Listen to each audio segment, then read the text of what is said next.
Hello everyone, welcome to tech Sharmit. आज के इस सेशन में हम शेल स्क्रिप्ट से रिलेटेड एक और टॉपिक कवर करेंगे, जिसमें हम देखेंगे कि किस तरह से शेल स्क्रिप्ट के अंदर पास हुए हुए जितने भी हमने आर्ग्यूमेंट उसमें पास किए हैं उसको एज ए सिंगल स्ट्रिंग कैसे रिटर्न कर सकते हैं। ठीक है। अब अगर आपने पहले वाले सेशन देखे होंगे तो उसमें हमने क्या किया, हमने उसमें देखा कि कैसे शेल स्क्रिप्ट आर्ग्यूमेंट को रिसीव करता है। फिर उसके बाद में उससे हमने कुछ कैलकुलेशंस परफॉर्म किए, राइट।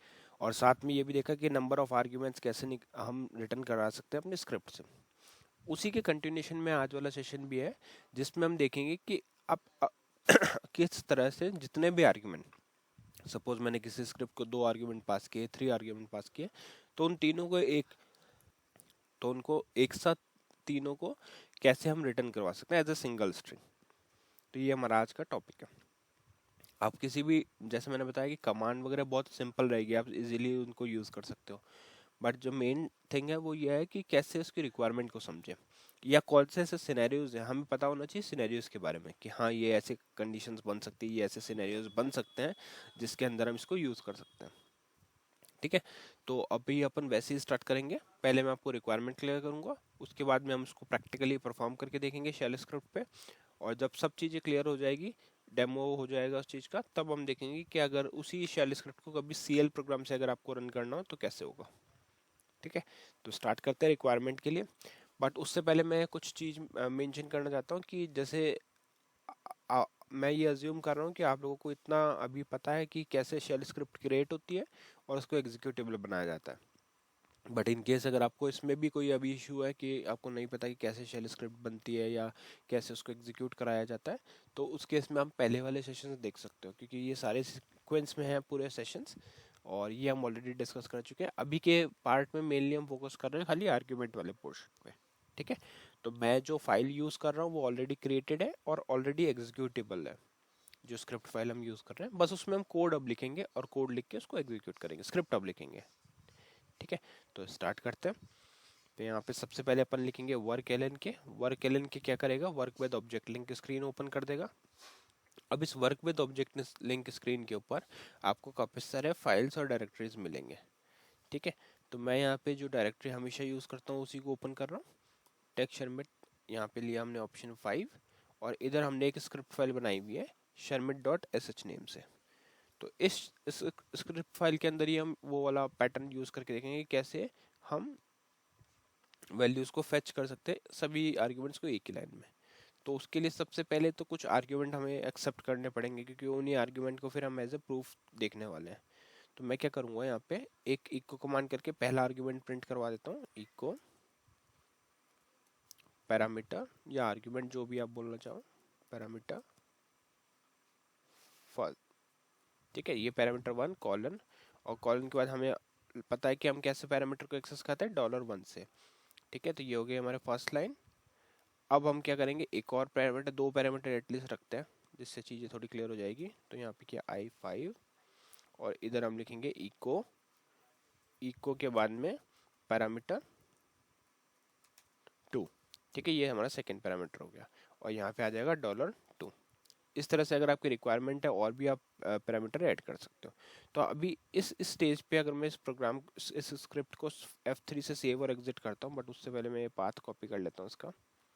यहाँ हम करेंगे सेव और एग्जिट F3 से, और सेशन बी पे जाके हम इसको भी मैं वापस से ओपन करके दिखाता हूँ। यहाँ लिखना पड़ेगा आपको QSH को रन करने के लिए।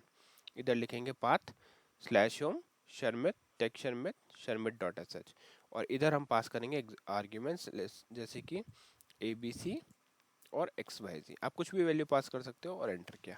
तो अभी आप देख रहे हो कि यहाँ पे पैरामीटर 1 और पैरामीटर 2 की वैल्यू जो है वो प्रिंट हो गई, जो करेक्ट है। ठीक है। तो यहाँ तक तो चीज़ें ऑलरेडी हम पहले भी डिस्कस कर चुके हैं। अभी हमने क्या किया, जस्ट सिर्फ 2 आर्ग्यूमेंट को एक्सेप्ट किया और उनको प्रिंट कर दिया।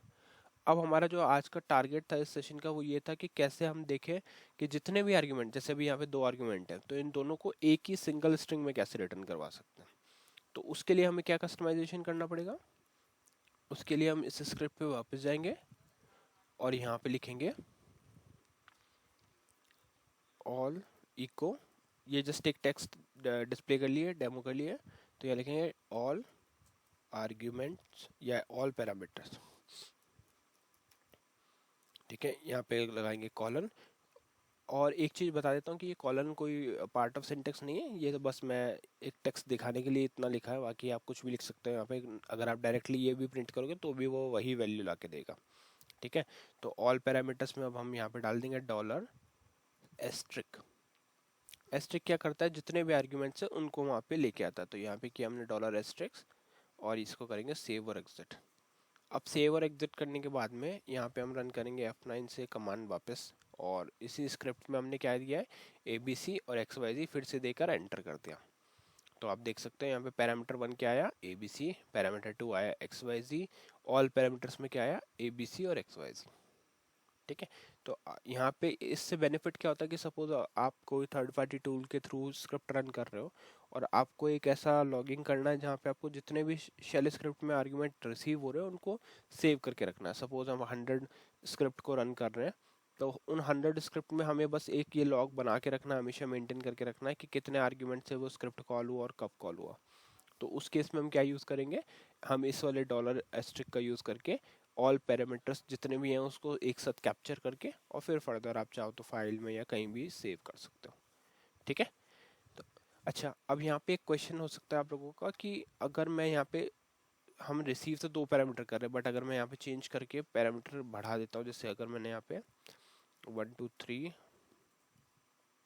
इस जगह पे मैं एक और पैरामीटर देता हूँ 1 2 3 और PQR, इतना करके अगर मैं फिर से एंटर करता हूँ, तो इस केस में भी ये फोर पैरामीटर को ही कंसिडर कर रहा है। ऑल तो हम उसको रिसीव नहीं कर रहे $1 $2, बट अगर आप चाहो तो उसको भी रिसीव कर सकते हो। $3 में आ जाएगा आपका 1 2 3, और $4 में आ जाएगा आपका PQR, है ना। तो ये पूरा प्रोसेस रहता है जिसके थ्रू हम क्या करते हैं, शेल स्क्रिप्ट में पास हुए जितने भी आर्ग्यूमेंट हैं उनको as a single string return कर सकते हैं।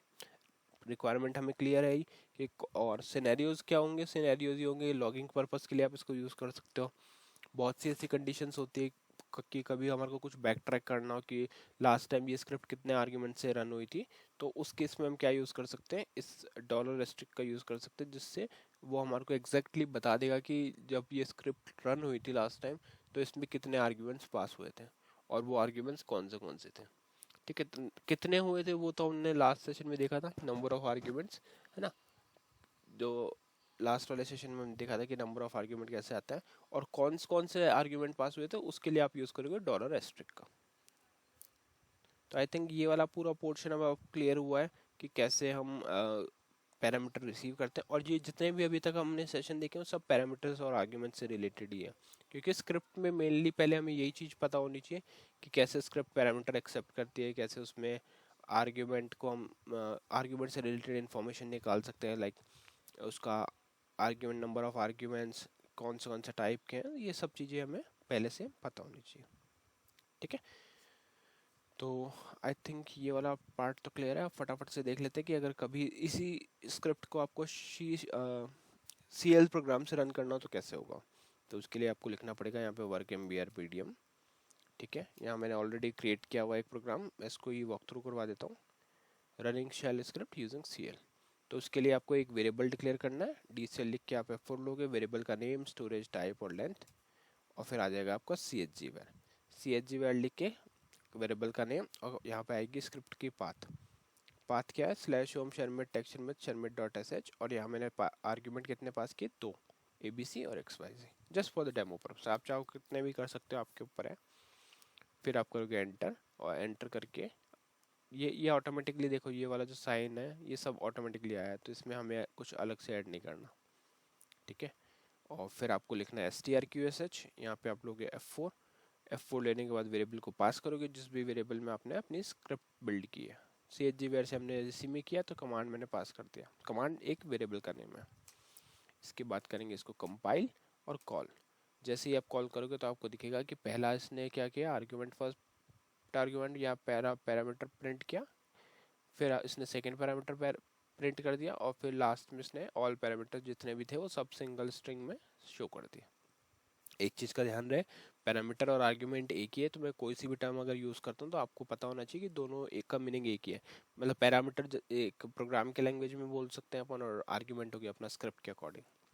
ठीक है, तो इस सेशन के लिए इतना ही था। इसमें मेनली हमने डिस्कस किया कि कैसे हम जितने भी आर्गुमेंट पास हुए हैं किसी पर्टिकुलर स्क्रिप्ट में उसको एक ही स्ट्रिंग में कैसे प्रिंट करवा सकते हैं, वो हमने इस सेशन में कवर कर लिया। नेक्स्ट सेशन में इसी से रिलेटेड और भी टॉपिक्स देखेंगे। So thank you for watching texture में।